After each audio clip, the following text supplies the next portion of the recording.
зээл хөөцөлнө гэдэг ч бүүн чирэгдэл юм шүү. Тоймтойхон юм аваагүй хэрнээл цалин дуусчих юм аа.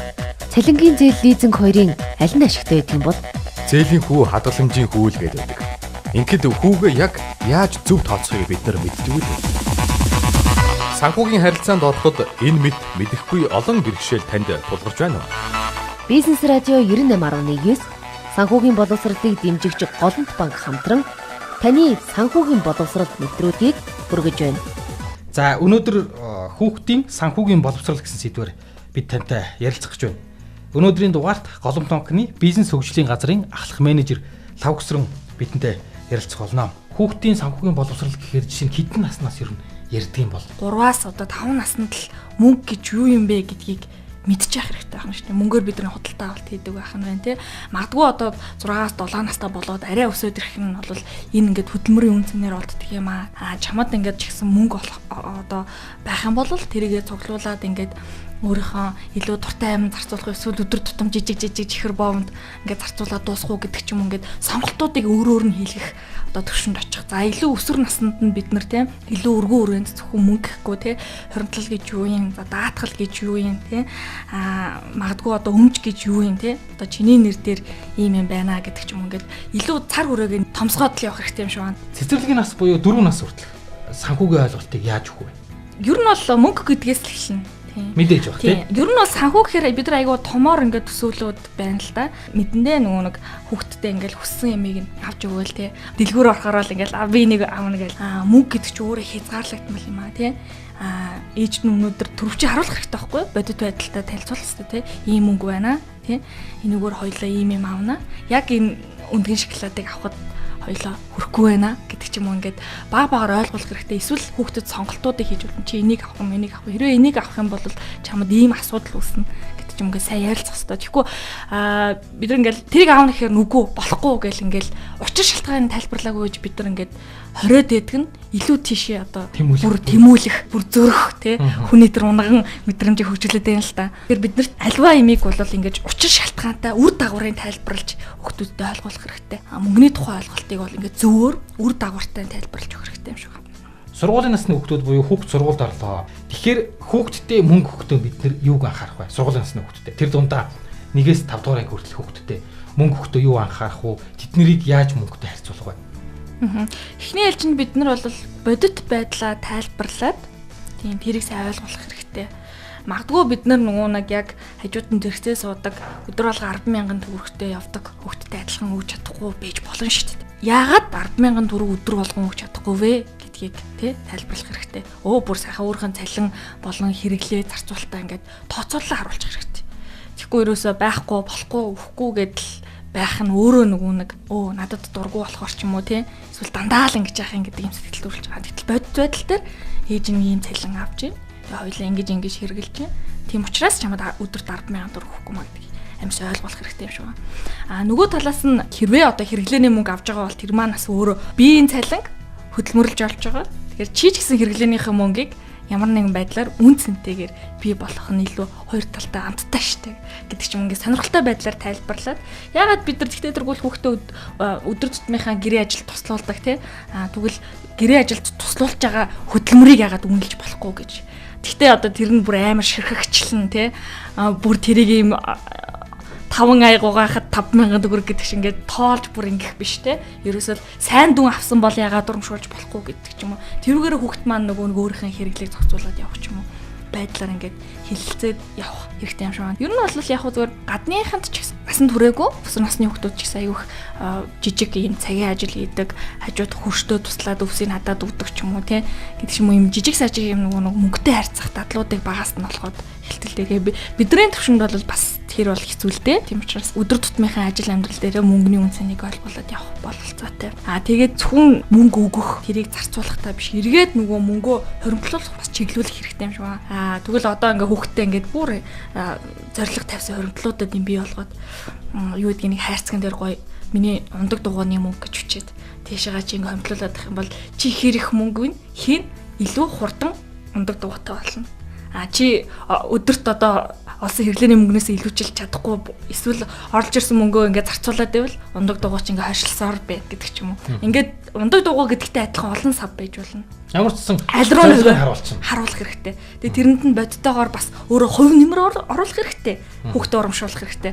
Магадгүй ундаг дугуйнхын төлбөрийнх нь мөнгөнийх нь талан цугласан бол би чамд дахиад талыг нь чамаг айгуу сайн байсан учраас урамшуулаад өгчин гэдэг ч юм уу. Ингээд нөгөө илүү тэр нөгөө хомдлуулах, дадал, зөө зөөтэй зарцуулах. За тэгээд юунд зарцуулах вэ гэдэг сонголтуудыг бий болгож хэрэгтэй юм шиг байна. Хүүхдийн халаасны мөнгө гэдэг дээр 5 хоногийн мөнгийг шууд за өдөрт 1000 төгрөг зарцуулна гэд 5 хоногийн шууд 5000 бүтнээр нь өгчдөг эцэг их байна.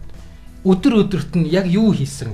За 1000 төгрөг өглөө. Өнөөдөр чи энэ үгээр яг ийм авч идээрээгээд ороо нөгөө 1000 төгрөгөөр юу авсан? Чамд мөнгө үлдсэн үү, үлдээгүй юу гэж тооцдог нэг эцэг байна. Эсвэл шууд 5000 төгрөг нөгөөд явцдаг ир байна. Аль нь зөвл гэж ярьдаг л та. Яг хүүхдээсээ хамаарна. Яг зүгээр одоо зүгээр 5000 төгрөг ингээд төрүүлээд өгчлөө 5 хоногийн дараа яасан эхлээ 3 хоногийн дараа нөгөө мөнгө төгрөгөд дуусчлаа гэд ерөөсөө л болохгүй байвал өдөрт нөгөөд хоёулаа зохицуулчих болно. Тэгээ зарцуулалт болгоныг яг хянах нь бас өөрөө зөөгүй юу. Хүүхдэд магадгүй ядаргаатай дарамттай санагдаж магадгүй л те. Гэхдээ ер нь бас нэг хариуцлага гэдэг юм ухамсарлуулах хэрэгтэй юм шиг байна. Багаас нь л те. Ягдгүй л тэр хүн ажил дээр гараад юм уу те. Би хүн болоод хариуцлагын тухай асуудал хөндөгдөхөд бол бас л манайхан хариуцлага дээр ер нь бол энэ их шоконд ордог те. Хариуцлага хүлээж чадахгүйгаас болоод асуудлууд үүсдэг юмуд байдаг шүү дээ. Тийм учраас хэрвээ чи 5 хоног хэрэглэх мөнгө аваад 3 хоногийн дараа дууссан байгаа бол чи 2 хоног мөнгөгүй явах хариуцлага хүлээх ёстой ч юм уу тийм. Тэр нь үнэхээр хүнд биш бол ер нь бол яаж зарцуулахаа ингээд өөрөө их мэдл нь өөрт нь байвал илүү сонирхолтой гэж магадгүй л тийм. Одоо чинь голомт банкн дээр гэхэд яг хүүхдэд зориулсан банкны бүтээгдэхүүн хэд байна? Ямар төрлийн бүтээгдэхүүн байна? Голомт банкнд бол 2 төрлийн үйлчилгээ байдаг хадгаламжийн. Эхнийх нь бол алтан төлхөө хүүхдийн хадгаламж гэдэг брэнд хадгаламжийн бүтээгдэхүүн байгаа. Нөгөөх нь бол засгийн газраас хүүхдээс харуулга олгож байгаа 20,000 төгрөг хоримтлуулах зориулаад хүүхдийн мөнгө хадгаламж гэсэн 2 төрлийн бүтээгдэхүүн байдаг. Ер нь бол хүүн адилхан. Гэхдээ алтан төлхөө хүүхдийн хадгаламжийн давуу тал нь одоо манайх энэ хадгаламжийг гаргаад 13 жил одоо болж байна. Энэ хугацаанд бол яг гэрээ харилцагчтайгаа тохироод хүүнийхээ одоо маш одоо бага хувийг тийм хүүхдийн төлөө санд хоримтлуулдаг юм. Монголын хүүхдийн төлөө санд. За тэр хоримтлаараа бид нар сангийнхаа одоо хүүхдийн хадгаламж нийлүүлсэн харилцагч нэг бүрийнхаа нэгрийн өмнөөс нийгмийн хариуцлагыг хэрэгжүүлдэг олон хүүхдийг хамруулсан тий тэдгээрт одоо дэмжлэг тусалцаа үзүүлсэн юм ажиллагаануудыг явуулаад одоо 13 дахь жилийнхаа хосгыг давж байна. Тэгэхээр бол зөвхөн голомт банк гэлтггүй одоо Монгол улсад үйл ажиллагаа хийж байгаа харж байгаа банкудад энэ хүүхдийн хадгаламжийг одоо төрөл бүрээр л одоо санал болгодог. Тэгээд энэ маань зөвхөн хүүхдэд зориулсан гэдэг утгаараа бид нар ирээдүйн очиж зориулж байгаа учраас ер нь банкудад байгаа бусад хадгаламжтай харьцуулахад хамгийн өндөр хүүтэй байдгаараа давуу талтай. Ер нь альч банкны хүүхдийн хадгаламж.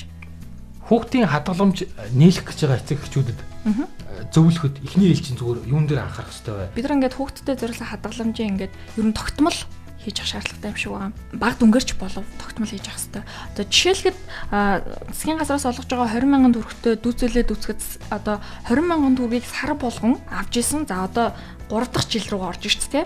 Тэгэхээр засгийн газраас бол 720,000 төгрөг ойролцоогоор олгосон байх нь.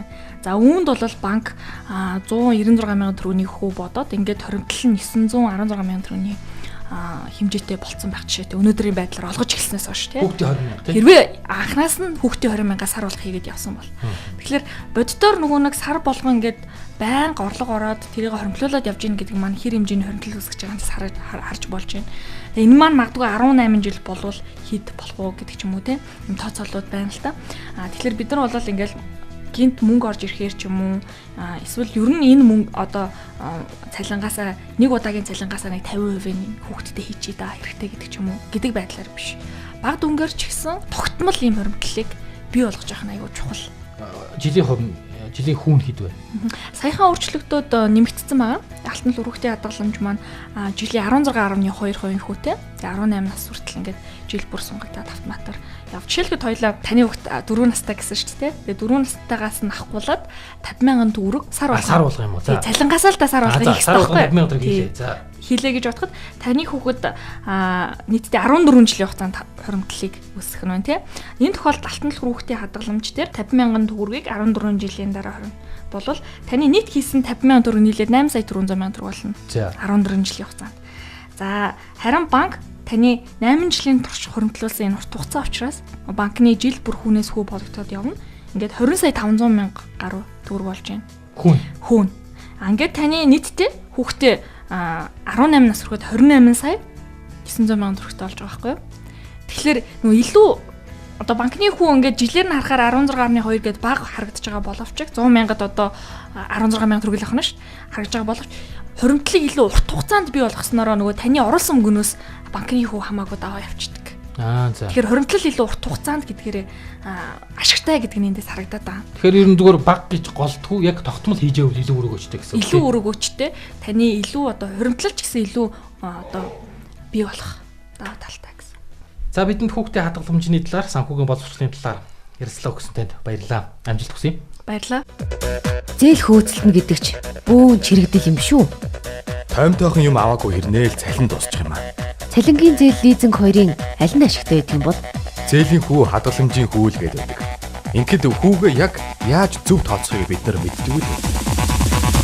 Санхүүгийн харилцаанд ороход энэ мэд мэдэхгүй олон бэрхшээл танд тулгарч байна уу? Бизнес радио 98.9 санхүүгийн боловсролыг дэмжигч Голомт банк хамтран таны санхүүгийн боловсрол мэдрүүдийг хүргэж байна.